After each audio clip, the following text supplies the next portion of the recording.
Normally এইভাবে intro করি না, কিন্তু আমি এখন ঝুলছি একটা গুহার 100 ফুট নিচে, যেটা মাটির নিচে 5 কিলোমিটার জুড়ে বিস্তৃত আছে। আর আমরা এটা পছন্দ করি বা না করি, যখনই আমি আর আমার বন্ধুরা মাটি টাচ করলাম, আমরা অফিসিয়ালি এখানে আগামী 7টা দিন কাটাতে চলেছি। বাবারে, এটা আমার জীবনে করা সবথেকে ভয়ঙ্কর জিনিস। প্রথমত, আমাদের এখন এখান থেকে অনেকটা দূরে যেতে হবে। কেন? যদি ঝড় বৃষ্টি হয় তাহলে এই পুরো জায়গাটা জলে ভরে যেতে পারে, আর সমুদ্রের মতো ঢেউ এসে সবাইকে ভাসিয়ে নিয়ে যেতে পারে। সেই জন্য আমাদের আরো ভিতরে যেতে হবে একটা বেস ক্যাম্প বানানোর জন্য। ভাই এটা পুরো পাগলাম। এটা একটা অন্য জগৎ মনে হচ্ছে। এই কেভ এন্ট্রান্সটা হয়তো দেখতে সুন্দর, কিন্তু দেখে যা মনে হচ্ছে আসলে তা নয়। আর আমরা হয়তো জানি না যে আগামী 7টা দিন আমাদের জীবনের সব থেকে কঠিন সময় হতে চলেছে। সব থেকে বাজে ডিসিশন। ঠিক আছে, আর কিছুক্ষণের মধ্যেই অন্ধকার হতে চলেছে। ক্যাম্প না করলে আমরা বিপদে পড়বো। আমরা কোথায় যাচ্ছি সেটা কি বলবে? আমাদের ক্যাম্প সেটআপের জন্য একটা ফ্ল্যাট গ্রাউন্ড খুঁজতেই হবে। কেভের ভেতরে ঢোকার পরে আমরা এমন একটা জায়গা খুঁজে পেলাম যেটা অনেকটা উঁচুতে থাকায় আমরা জল থেকে সুরক্ষিত থাকতে পারবো। তার মানে এটা ক্যাম্পের জন্য পারফেক্ট। পারফেক্টটা একটু বেশি হয়ে গেল। মোটামুটি বলা যেতে পারে। ঠিক আছে, ক্যাম্পের জন্য মোটামুটি। প্রথম দিনের বাকিটা আমরা কাটিয়ে দিলাম আমাদের জিনিসপত্র আনতে। প্রত্যেকটা ব্যাগের ওজন প্রায় 80 পাউন্ড। আর যেমনটা তোমরা ফুটেজে দেখছো, আমরা এটা করতে 4 ঘন্টা লাগিয়ে দিলাম। এখান থেকে যাওয়া খুব কঠিন। তারপরে আমরা সবাই বেস ক্যাম্পে ফিরে গেলাম। ঠিক আছে, আমরা এখানে লাইট লাগিয়ে দিলাম। আমাদের সব জিনিসপত্র হোম বেসে চলে এসেছে। একটু ক্যামেরাটা ওদিকে দেখাবে। ওদিকটা কিন্তু ভয়ানক অন্ধকার, আর সবসময় এরকমই থাকবে। তাই আমরা ক্যাম্পিং গ্রাউন্ডের জন্য খুব বেশি কিছু করতে পারলাম না। কটা ফুটো করে দড়ি টাঙিয়ে দিলাম। এটা ধরো আর ওঠো দেখি। মনে হচ্ছে আমাদের হ্যামকগুলো ভালোই সাপোর্ট পাবে। আর তারপরে আমাদের সার্ভাইভাল গাইড জোয়ের সাহায্যে আমরা হ্যামক টাঙালাম। এই সরু দড়িটা আমার হ্যামকটাকে ধরে রাখবে। হ্যাঁ। ডিনার খেয়ে আমরা প্রথম রাত্রি ঠান্ডার জন্য তৈরি হলাম। আমি মিথ্যে কথা বলবো না, আমি যতটা ভেবেছিলাম তার থেকে এই হ্যামকটা অনেক বেশি কমফোর্টেবল। এই আমি তো আমার চমকেই হাতটা তো গেছিলাম। বড় কেন ভাই? এই কেভটা 2.5 কিলোমিটার ডিপ, আর আমরা এখন এন্ট্রান্সের কাছেই ক্যাম্পিং করছি। কাল আমরা অনেক কিছু এক্সপ্লোর করব। তোমরা কেমন ঘুমালে?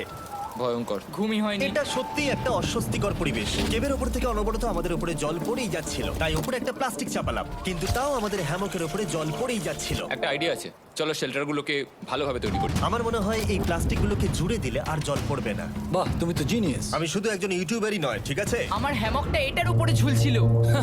মানে দেখো, আমি আরেকটু হলে হ্যামক থেকে নেমে পড়ে যেতাম। আর আমরা সেই সময় এটা বুঝতেই পারিনি যে এই গর্তটা প্রায় 40 ফুট গভীর। তাই যখন আমি আর শন প্লাস্টিকগুলোকে জুড়ছিলাম, তখন ম্যাক আর কার্ল এই গর্তটা কতটা ভয়ঙ্কর সেটা দেখতে গেল। আমার হ্যামকটা দেখতে পাচ্ছো? ওখানে আমি ঘুমোচ্ছিলাম। এদিকটা দেখো। আর যেহেতু এই কেভে সব একই রকম দেখতে, তাই আমাদেরকে ফলো করা অনেকটাই কঠিন ছিল। এই ম্যাপে তোমরা আমাদের হোম বেস দেখতে পারবে, আর দেখতে পারবে ওরা ওখান থেকে কত দূর হ্যাঁ, যাচ্ছে। এটা তো খুবই ভয়ঙ্কর। ভাই এটা পাগলামো। আর যখন ছেলেরা র্যান্ডমলি এক্সপ্লোর করছিল, তখন আমি আর শন ক্যাম্পে কাজ করছিলাম। এই স্লিপিং ব্যাগটা এখানে কেন পড়ে? কারণ এটার থেকে পিয়ের গন্ধ বেরোচ্ছে। ইয়া, এটার থেকে শেখা উচিত স্লিপিং ব্যাগ ভাড়া নিতে নেই। আমরা স্লিপিং ব্যাগ কেন ভাড়া আমি- নিয়েছি? কেন আমি আমরা জানি না। স্লিপিং ব্যাগগুলো কিনে আনতে পারলাম না? আর তারপরে আমরা এই দুটো প্লাস্টিককে জিপ টাই দিয়ে জুড়ে দিলাম। কিছু মনে করো না, এই দড়িটার উপরে আমার জীবন বাজি আছে। আর তখন ওইদিকে ম্যাকার গার্ল তখন ওই গর্তের মধ্যে। ও মাই গড, ম্যাক! আর শেষ পর্যন্ত ওরা একদম নিচে পৌঁছে গেল। এই! আমি তো ভাবলাম সবাই ক্যাম্প নিয়ে কাজ করবে। আমরা শুধু দেখাচ্ছিলাম জায়গাটা কতটা ভয়ঙ্কর। না হলে হবে, তোমাদের স্কিল নেই। আচ্ছা ঠিক আছে। আর যদিও ওদের এবার ফিরে আসা উচিত ছিল, কিন্তু কালার ম্যাক এটা কতটা গভীর সেটা দেখানোর চেষ্টা করলো। ভাই এটা দেখতে দারুণ লাগছে। তুমি কি নদীটাকে পার করতে পারবে? কিন্তু ওরা এটা জানে না যে এই রিভারটা এই কেভের গোটাটাই জুড়ে আছে। তার মানে এর মধ্যেও আমাদের কিছুটা সময় কাটাতে হতেই পারে। ওই তো ওরা এসে গেছে। এসো। তোমরা রান্না করে রেখেছো তো? হ্যাঁ, রান্না করেছি। ঠিক বলেছ। একটা নতুন বাড়ি, ঠিক বলেছি তো? একদম। এখন আমাদের একটা ছাদ আছে। আর এটা তো দারুণ। জিমি রান্না বেশ ভালোই আর করেছে। আমরা আমাদের ফায়ার পিটটাকে এই সুন্দর জায়গাটাতে নিয়ে এসেছি। জায়গাটা কেমন? বেশ গরম। আরামদায়ক। এই পাথরগুলো গরমটাকে ধরে রাখবে এবং ওপর থেকে যে পি পড়ছে সেগুলোকে আটকে দেবে। ওটা পি নয়। তাহলে ওটাকে কি বলবো? যদি জানি না, হয়তো বৃষ্টির জল হবে বা না, এটা বৃষ্টি নয়, না, পাথর মানে ইয়ে তুমি- করছে। এই একটু উপরে দেখাও। তুমি মেঘ দেখতে পাচ্ছো? পাথর দেখা যাচ্ছে। এটা বৃষ্টি নয়, রক পি। Rock P. ঠিক আছে, রক পি। ঠিক আছে, এটা রক পি। আর একটা শুকনো রাত ঘুমিয়ে কাটাবার পরে আমরা ঠিক করলাম জো আমাদের সার্ভাইভাল এক্সপার্ট, তাকে নিয়ে আমরা কেভের শেষ প্রান্ত অব্দি যাব। Cave, cave! Cave, cave, cave! Cave. Cave! দেখা যাক আমরা কেভের কতটা গভীরে যেতে পারি। তোমরা কিন্তু মনে রাখবে আমরা সবেমাত্র কেভের এন্ট্রান্সের দিকেই আছি, আর আমাদের ইচ্ছা এই কেভের শেষ প্রান্ত অব্দি যাওয়া, অবশ্যই না মরে গিয়ে। ও মাই গড, এটা তো খুবই স্টিফ। আরে এটা তো সবে শুরু। আমরা কেভের আরো গভীরে এসেছি। তোমরা সবাই সাবধানে আসবে। এটা খুবই ছোট জায়গা, আমার মনে হয় না এখান থেকে আমি যেতে পারবো। কেভ এক্সপ্লোরের ইন্টারেস্টিং জিনিসটা হলো যা হোক করে আমাদের এই ছোট্ট ফাঁকগুলোর মধ্যে দিয়ে এগিয়ে যেতে হবে। ও মাই গড, খুব ছোট জায়গা। আর তারপরেই খুব বড় একটা জায়গা আসবে, সেটা এতটাই বড় যে কিছু না দেখতে পাওয়ার জন্য এটা করতে হলো। ও মাই গড! এবার আমি সব দেখতে পাচ্ছি, এটা দুর্দান্ত। এটার তো অনেক আলো। ভাই জায়গাটা কতটা সুন্দর দেখো। বাপরে কি আলো, আমি তো তাকাতেই পারছি না। আমি তো অন্ধ হয়ে যাব মনে হচ্ছে। এ বাবা, এটা কি হলো? আমরা বোধহয় ঠিক মতো এটাকে ব্যবহার করতে জানতামই না। চলো এগিয়ে যাই। আর তাই আমরা এগোতে থাকলাম।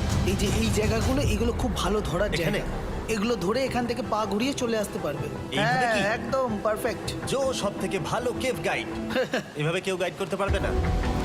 ঠিক আছে, এইবার ব্যাপারটা ইন্টারেস্টিং হবে। কি? এটা কি? এখান থেকে আমাদের ওয়েট শুট পরে সাঁতার কেটে যেতে হবে। গতকাল ম্যাক আর কার্ল এটা নিয়ে মজা করছিল, কিন্তু এই কেভে আমাদের পরের অ্যাডভেঞ্চারটা ছিল একটা প্রায় জমে যাওয়া নদীর মধ্যে। ও মাই গড, এটা তো পাগলামি! তার মানে আমাদের ওয়েট শুট পড়তেই হবে যাতে আমাদের হাইপোথার্মিয়া না হয়। আমরা এটা কেন করছি? এই এক্সপেরিয়েন্সটা তো জীবনে একবারই হবে। এটা করলে হয়তো আর নাও বেঁচে থাকতে পারি। আমাদের এই কেভের শেষে পৌঁছতে হলে আমাদের এই নদীর মধ্য দিয়ে, এই ছোট্ট ফাঁকগুলোর মধ্য দিয়ে সাবধানে ধীরে ধীরে এগিয়ে যেতে হবে। আস্তে আস্তে নামো, স্রোতের কারণে পা পেছনে টানতে পারে। ঠিক আছে, আমি তাহলে নামছি। তুমি ওই দেয়ালগুলো ধরে ধরে এগোতে থাকো আস্তে এটা তো আস্তে। খুব ঠান্ডা। তুমি পারবে জিমি। জানি না এখানে ঢুকতে পারবো কি না। জিমি, এবার তুমি জল থেকে উঠে দাঁড়িয়ে পড়ো। এটা সত্যি একটা পাগলামি। এখানে কি ঠান্ডা! যখন তোমরা খুব ঠান্ডা জলের মধ্যে থাকবে তখন একটা পাথরকে ধরে এগিয়ে চলা খুব কঠিন হবে। ও মাই গড, এটা সত্যি পাগলামি। ম্যাক, গার্ড, চলে এসো। আমার ভয় লাগছে। চলো চলো, পারবে। ভাই। এগোতে থাকো, পেছন দিকে তাকিও না। একবার দেখো আমরা কি করছি। কিন্তু এই বাধাগুলো এতটা কঠিন ছিল না সামনে যা আসতে চলেছিল তার তুলনায়। আমরা পেরেছি। কেভ কেভ কেভ এই, কেভ। একটা কথা শোনো, আমরা 10% আসিনি। তার মানে এখনো আমরা শুধুমাত্র সার্ফেসেই রয়েছি, আর শেষ প্রান্তে পৌঁছতে হলে আমাদেরকে আরো 2 কিলোমিটার যেতে হবে। যেরকম তোমরা দেখতে পাচ্ছ এখানে 24x7 বৃষ্টি হয়, তাই আমি একটা আড্ডা মারার জায়গা তৈরি করেছি যেখানে আমরা কেউ ভিজবো না। আমি ভাবছি আমি যদি এটা না বানাতাম তাহলে কি হতো। আমি নিশ্চিত যে ওদের একটা ভেজা পাথরের উপর শুতে হতো। আমাদের ক্রমাগত এগিয়ে যেতে হবে এবং শরীরটাকে ভিজে রাখতে হবে। ঠিক আছে। নইলে আমাদের শরীরের তাপমাত্রা কমে এটা যাবে। এতটা কঠিন কেন?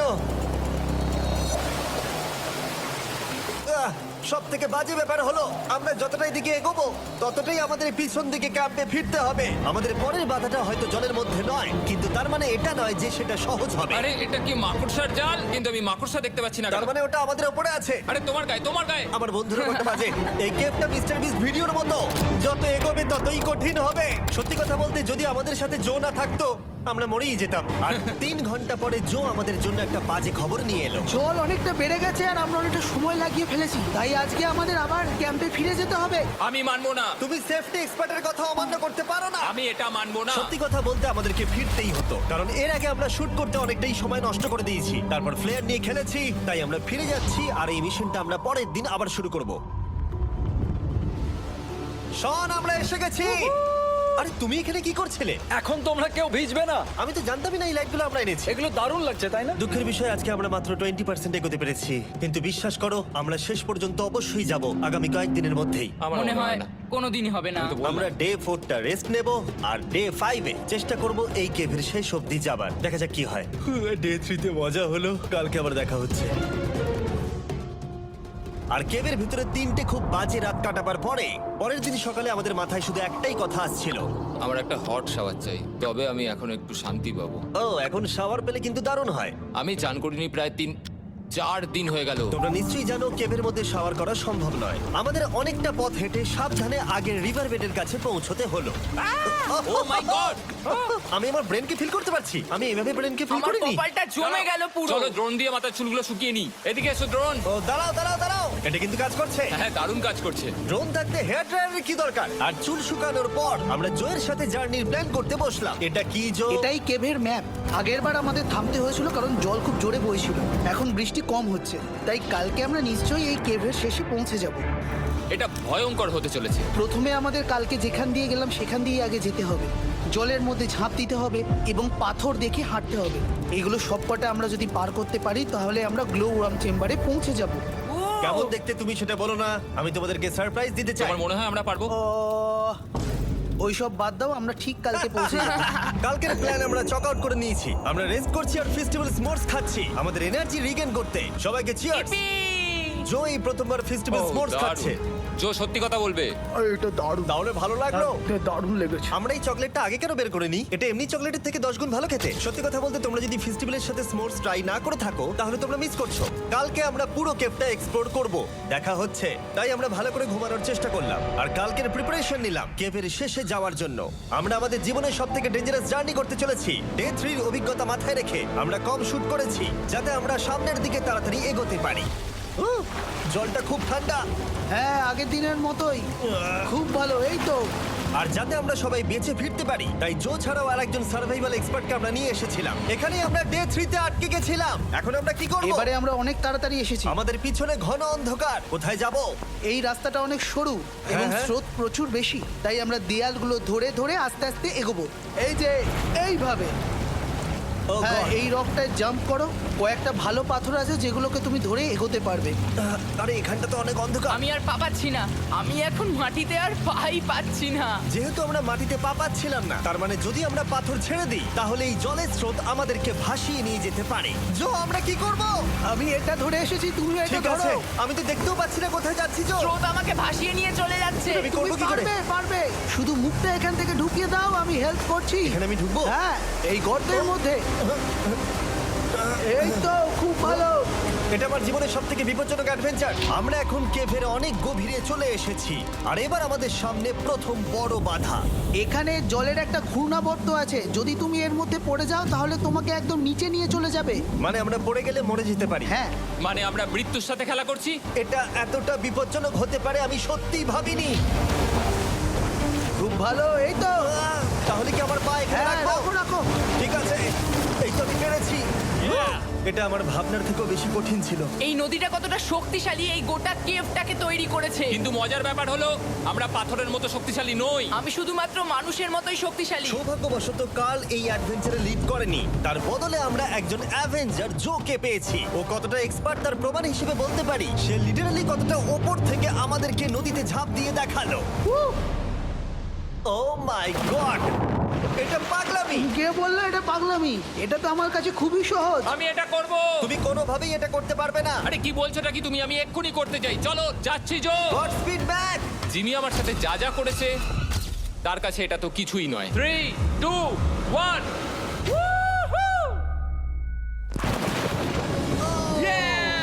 তুমি করবে? না, আমরা না এগুলো শেষ পর্যন্ত যেতে পারবো না।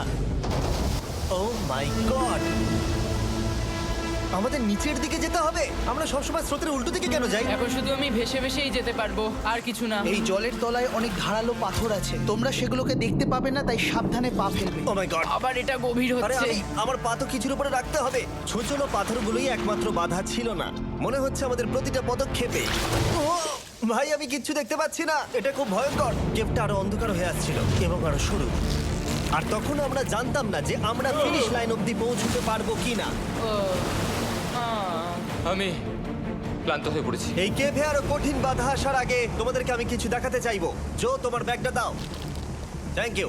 তুমি জানো এর মধ্যে কি আছে? না, জানি না কি আছে। Brand new mister beast lab swamp. সত্যি কথা বলছি, গত 5 ঘন্টা ধরে যেহেতু আমি অনেক পরিশ্রম করেছি তাই কোনো মতেই এখন এটা আমি বলার মতো অবস্থায় নেই। তাই এটা শুট করার 1 মাস পরে আমি পুরো কেপ সেটটা তৈরি করলাম ফিউচার জিমি নেম ট্যাগ দিয়ে। তারপরে বললাম, হে আমি ফিউচার জিমি, আর আমি এখন তোমাদেরকে বলবো brand new toy line of mister beast lab swamp সম্পর্কে। এটা একটা কালেক্টেবল টয় লাইন আর এখানে 119টা ইউনিক ডিজাইন ক্যারেক্টারও আছে যা তোমরা কালেক্ট করতে পারো। আর সবথেকে দারুণ ব্যাপারটা হলো কোন ক্যারেক্টারটা তুমি পেয়েছো সেটা জানতে হলে এই টিউবে ওয়াটার দিয়ে নাড়াতে হবে আর তোমার সোয়ামস তোমার সামনে চলে আসবে। আর আমি এটা ডেমনস্ট্রেট করতে এই বিশাল বড় টিউবটাকে বানিয়েছি। এই টিউবটাকে জল দিয়ে ভরে দাও। তোমাদের এত জলের দরকার নেই, এটা অনেক বড় বলে এত লাগছে। ঠিক আছে, এটা এখন জলে ভর্তি হয়ে গেছে। এবার এটাকে একটু নাড়াতে হবে। এটা কি আর নাড়াতে হ্যাঁ হবে? হ্যাঁ, অনেক নাড়ানো হয়ে গেছে। এবার জল ঢালো এখানে। জো ঢালছে। আর জল ঢালার পরে তোমরা দেখতে পাবে তোমরা কোন সোয়ামটা পেয়েছো। এটা সবথেকে রেয়ার হাইপোক্রোম, যেটা মাত্র 1000টা বানানো হয়েছে। জো, এটা তোমার। থ্যাংক ইউ সো এটা মাচ। চাই। আর এটা তোমার। কাল কি নেবে? আমার কাছে দুটোই ছিল। আর আমরা শুধু সোয়ামেই থেমে নেই, আমরা এই অ্যাকশন ফিগার প্যান্থার গুলো বানিয়েছি যেগুলো এই ব্রিফকেসে আছে, আর এই সোয়ার্মের মতো এই মিউটেটর। যখন তোমরা কিনবে দেখতে পাবে এর ভেতরে কি আছে। কোথায় কিনবো? ভালো হয়েছে জিজ্ঞাসা করলে। মিস্টার বিস্ট ল্যাব টয়েস এখন তোমরা পৃথিবীর সব জায়গায় পেয়ে যাবে। এগুলো সব বেরিয়ে গেছে, তোমরা গিয়ে কিনে নাও। আর কেবের মধ্যে অনেক সমস্যা পেরোনোর পরে আমরা ফাইনালি পৌঁছে গেলাম গ্লো ওয়ার্ম চেম্বারে। ভাই এবার খুব ভালো লাগছে। ঠিক আছে টিম, তোমাদের গ্লো ওয়ার্ম চেম্বারে স্বাগত।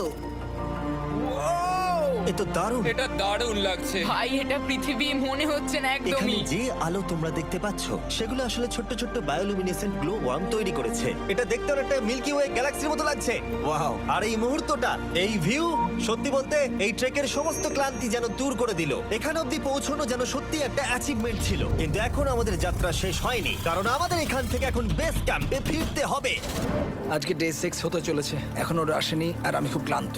আমার মনে হয় না আমি ভালো করে ঘুমোতে পারবো। ওদের জন্য খুব চিন্তা হচ্ছে। এই ট্রিপটা অনেকটাই সহজ ছিল কারণ আমরা স্রোতের সাথে ভেসে ভেসে যাচ্ছিলাম। আর যেহেতু তোমরা এই ট্রিপটা দেখেছো তাই আমরা এটাকে স্কিপ করলাম। কিন্তু সত্যি বলতে এই জার্নিটাও অনেকটা বেশি সময় নিল, কারণ আমরা ক্যাম্পে পৌঁছানোর আগেই 6 নম্বর দিন চলে এলো। শন, সবাই ঠিক আছো তো? আমার খুব চিন্তা হচ্ছিল। Happy day 6। ডে 6 খুব ভালো। এনার্জি বাড়াতে আমরা আগুনের উত্তাপ নিলাম এবং ফাইনালি আমরা কিছু খেতে পেলাম। এটা খুবই অ্যাডভেঞ্চারাস ডে ছিল। কালকে দেখা হচ্ছে, মানে আজকেই হয়তো। এটা হয় ডে কোনোদিন 6 হবে না। নাকি আজকে, না আমি জানি না।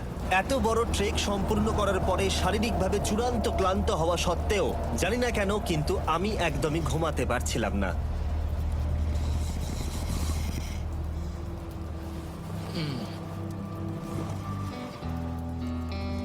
আমি 7 দিন সলিটারি কনফাইনমেন্টে কাটিয়েছি, কবরে কাটিয়েছি, 7 দিন রাফটে থেকেছি। কিন্তু সত্যি কথা বলতে এটা সবার থেকে বেশি কঠিন ছিল, কারণ সব সময় ভিজে, ঠান্ডা, প্রত্যেক মুহূর্তে এই পাথরগুলো শরীরে ব্যথা দিচ্ছে।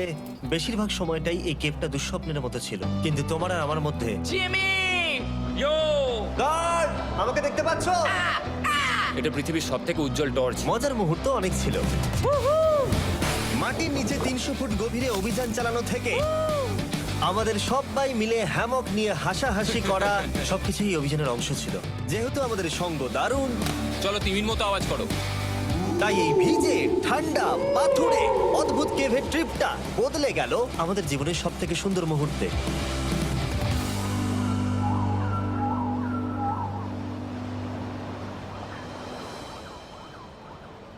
আমরা এখান থেকে যাব না যতক্ষণ না সবকিছু তোলা হচ্ছে।